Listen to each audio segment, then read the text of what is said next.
الحمد لله نحمده ونستعينه ونستغفره ونؤمن به ونتوكل عليه ونعوذ بالله من شرور أنفسنا ومن سيئات أعمالنا. من يهده الله فلا مضل له ومن يضلله فلا هادي له، ونشهد أن لا إله إلا الله وحده لا شريك له، ونشهد أن سيدنا وحبيبنا وشفيعنا وسندنا محمدا عبده ورسوله صلى الله تعالى عليه وعلى آله وأصحابه وبارك وسلم تسليما كثيرا كثيرا. أما بعد فأعوذ بالله من الشيطان الرجيم. بسم الله الرحمن الرحيم.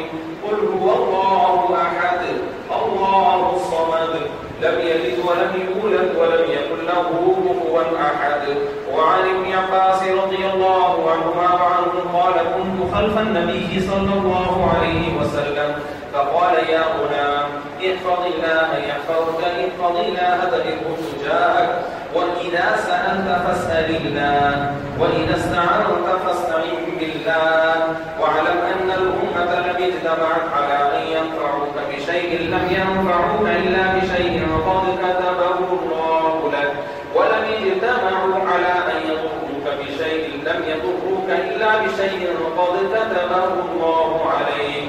رفعت الأقلام وجفت الصحف.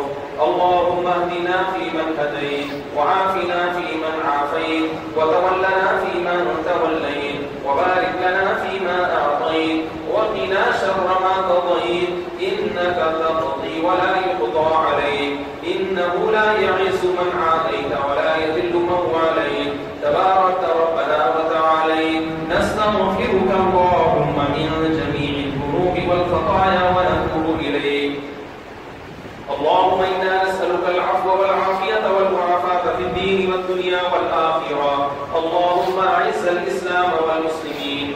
اللهم انصر إخواننا المسلمين في أنحاء العالم. اللهم عجل بنصرهم. اللهم وحد صفوفهم. ربنا لا تجعلنا فتنة للقوم الظالمين، ونجنا برحمتك من القوم الكافرين. صل اللهم وبارك وسلم على عبدك ورسولك محمد وعلى آله وصحبه